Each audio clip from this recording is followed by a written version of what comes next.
एक बहुत सुंदर गांव था। सुबह का मौसम था। गांव में बड़ी ही हलचल थी। सभी लोग अपने अपने काम पर लगे हुए थे। गांव बड़ा ही शांत और सुंदर था। सभी लोग आपस में मिलजुल कर रहते थे। वहीं एक घर में दो पति पत्नी रहते थे। पति का नाम था रामू और पत्नी का नाम था राधा। वो दोनों बहुत गरीब थे। रामू जब सारा दिन खेत में काम करता तब कहीं जाकर उनका 2 वक्त का खाना तैयार होता। एक दिन राधा अपने घर में बैठी हुई सोच रही थी कि हम लोग दिन रात मेहनत करते हैं तब कहीं जाकर 2 वक्त की रोटी कमा पाते हैं। यही बात वह अपने पति को बताती है। उसका पति बोलता है, देखो तुम चिंता मत करो, मैं अपनी कमाई के साधन को बढ़ाऊंगा। वो बात कर रही होते हैं कि उनके दरवाजे पर एक भिखारी आ जाता है। वह बोलता है, मुझे खाने के लिए रोटी दो, मैं एक ही घर जाता हूँ। रामू बोलता है, क्या बात हुई कि आप एक दिन में एक ही घर जाते हो? अच्छा ठीक है, मैं अंदर जाकर अपनी पत्नी से पूछकर आपको बताता हूँ। भिखारी बोलता है, ठीक है, थोड़ा जल्दी करो। रामू अंदर जाता है और सारी बात अपनी पत्नी को बताता है। अरे भगवान, बाहर एक भिखारी आया है, रोटी मांग रहा है और बोलता है मैं एक दिन में एक ही घर जाता हूँ। सुनो जी, ये क्या बात हुई कि वो अब कहीं और नहीं जाएगा?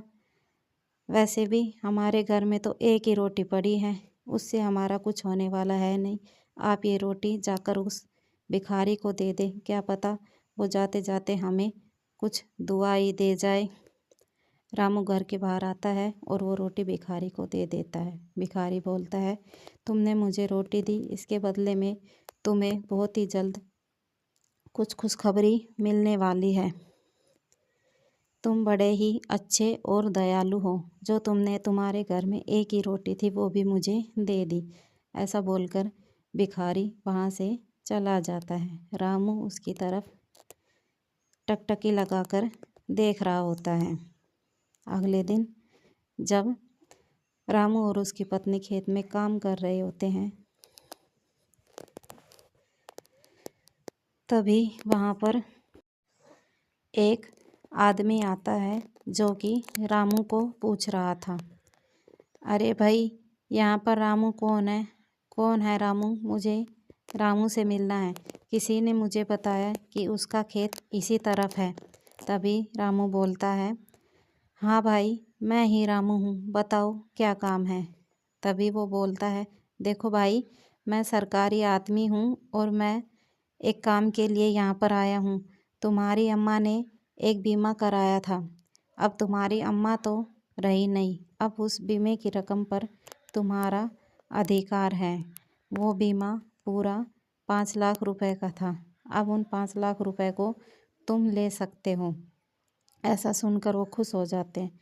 तभी राधा बोलती है, क्या क्या आप सच बोल रहे हैं? क्या अब उस रकम पर मेरे पति का अधिकार है? ऐसा बोलकर वो आदमी वहाँ से चला जाता है। तभी राधा बोलती है, सुनिए जी, मुझे लगता है ये सब उस भिखारी की दुआ का ही कमाल है। क्यों ना हम उसे ढूंढें और उसका आशीर्वाद लें, हमें अच्छा लगेगा। तभी रामू बोलता है, हाँ हाँ, क्यों नहीं, मैंने उस भिखारी को जंगल की तरफ जाते हुए देखा था। चलो हम अभी चलते हैं और उससे आशीर्वाद लेते हैं। वो दोनों पति पत्नी तभी जंगल की ओर चले जाते हैं। कुछ दूर चलते हैं, उन्हें भिखारी नहीं मिलता। तभी वे दूसरी दिशा में जाते हैं तो उन्हें पेड़ के नीचे वो भिखारी बैठा हुआ दिखाई देता है। तभी वो दोनों भिखारी के पास चले जाते हैं। भिखारी उन्हें देखकर बोलता है, अरे, एक रोटी के बदले में तुम्हें इतना कुछ मिल गया, अब तुम यहाँ पर मेरे पास क्या लेने के लिए आए हो? क्या तुम्हारा मन इससे नहीं भरा? तभी रामू बोलता है, नहीं, हम यहाँ पर कुछ लेने के लिए नहीं आए हैं, बल्कि हम तो यहाँ पर आपकी सेवा करने के लिए आए हैं।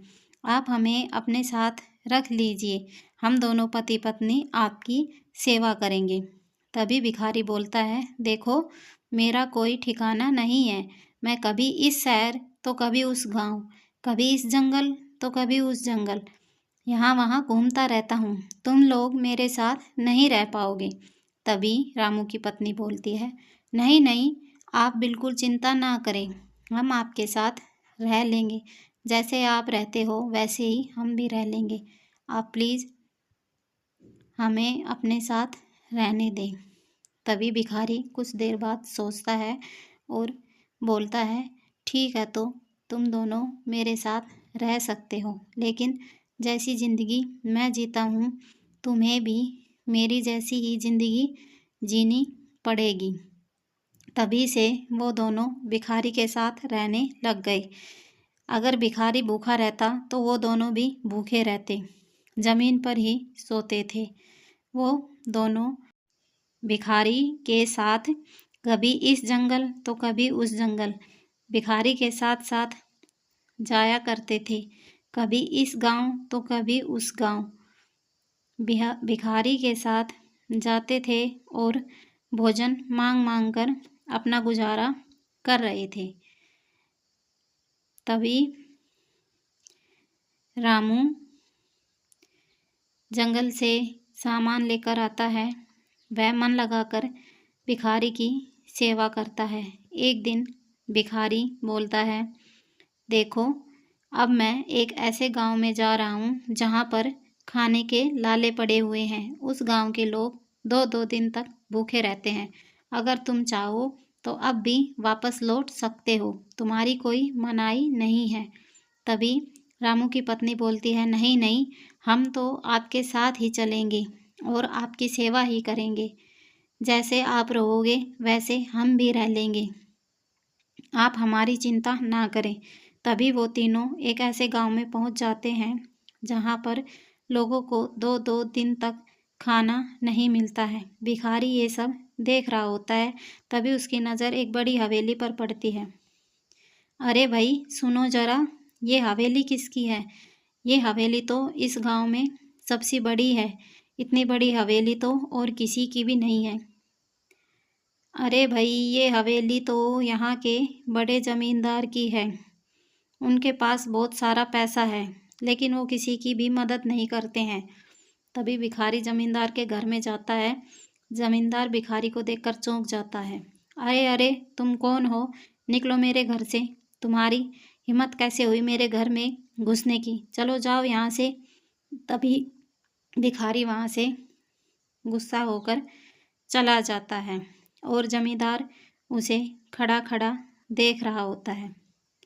भिखारी उसके घर से निकलने के बाद जंगल में आ जाता है। रामू और उसकी पत्नी राधा भी भिखारी के पीछे पीछे जंगल में आ जाता है। भिखारी रामू से बोलता है, बेटा तुम एक काम करो, गांव में जाओ और सभी गांव वालों को यहाँ पर मेरे पास लेकर आ जाओ। उन्हें बोलना कि मैं उनकी कुछ मदद करना चाहता हूँ।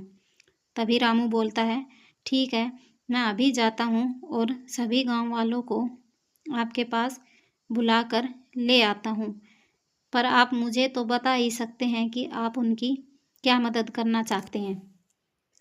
तभी रामू जाता है और सभी गांव वालों को अपने साथ लेकर जंगल की तरफ आ जाता है। गांव वाले भी उसकी बात सुनकर उसके पीछे पीछे आ जाते हैं।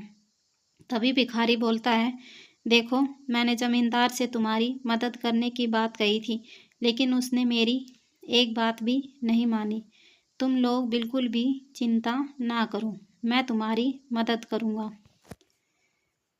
तभी वो देखते हैं कि भिखारी के पास एक सोने का बक्सा है। भिखारी बोलता है, जिस किसी को भी जितना धन चाहिए उतना ले सकता है, लेकिन हाँ एक बात का याद रखना, अपने मन में कभी भी कोई लालच ना आने देना। तभी राधा सबके लिए अच्छा सा भोजन तैयार करती है और सभी गांव वालों को भोजन खिला देती है। सभी को भोजन खिलाने के बाद अब वो दोनों पति पत्नी भिखारी के पास भोजन लेकर आते हैं। रामू बोलता है, देखिए, आज तक आपने हमारे हाथ का बना भोजन नहीं खाया है, आज तो आपको हमारे हाथ का बना भोजन खाना ही पड़ेगा। भिखारी बोलता है, हाँ हाँ क्यों नहीं, आप लोग इतने प्यार से मुझे बोल रहे हो, मैं आपको मना कैसे कर सकता हूँ। चलो ठीक है, आज मैं आपके हाथ का बना ही भोजन खा लूँगा, नहीं तो मैं हमेशा मांग मांग कर ही भोजन करता हूँ। मैं किसी भी एक व्यक्ति के हाथ का पकाया भोजन नहीं करता हूँ। ऐसा कहकर भिखारी खाना खा लेता है और खाना खाकर सो जाता है। इधर गांव वाले भी खाना खाकर सो जाते हैं और भिखारी भी खाना खाकर सो जाता है। जब सुबह उठकर भिखारी देखता है तो रामू और राधा गायब होते हैं और भिखारी का सोने से भरा बक्सा भी गायब होता है। भिखारी सब कुछ समझ जाता है। देखो जी, मैंने कहा था ना, वो कोई भिखारी नहीं है, वो कोई पहुंचा हुआ साधु महात्मा है। अगर हम उन 3 लाख से ही प्रसन्न हो जाते तो क्या आज हमारे हाथ इतना बड़ा खजाना लग पाता। अरे हाँ भगवान, तुम बिल्कुल ठीक बोल रही हो। कहाँ 3 लाख और कहाँ ये सोने से भरा बक्सा। अब हमें सारी उम्र काम करने की कोई ज़रूरत नहीं पड़ेगी, हमारे पास बहुत सारा धन है। तभी वहाँ पर भिखारी आ जाता है। अरे आप यहाँ पर कैसे आ गए। हम कई दिन से जंगल में रहते रहते परेशान हो गए थे, इसलिए हमने सोचा कि अब हम अपने घर जाकर रहें। अच्छा, मुझे पागल बना रहे हो, वो बक्सा कहाँ पर है, मैं तुम्हें श्राप देता हूँ। तभी राधा बोलती, नहीं नहीं, आप प्लीज़ ऐसा मत कीजिए, हमें कोई श्राप मत दीजिए, हमसे गलती हो गई। आपका वो बक्सा हमारे घर में अंदर रखा हुआ है, आप ले जाइए, हमें माफ़ कर दीजिए। भिखारी बोलता है, ठीक है, लेकिन तुम लोगों को मैं सज़ा दूंगा और तुम्हारी सज़ा ये है कि तुम जीवन भर औलाद के सुख से वंचित रहोगे और सारी उम्र इसी तरह गरीब रहोगे। ऐसा बोलकर भिखारी वहाँ से चला जाता है। राधा और रामू उसे देख रहे होते हैं और बहुत ज़्यादा दुखी होते हैं। भिखारी के जाने के बाद वो दुखी होते हैं और इस तरह उन दोनों को अपने किए की सज़ा मिल जाती है। दोस्तों, इस कहानी से हमें सीख मिलती है कि हमें कभी किसी के साथ धोखा नहीं करना चाहिए।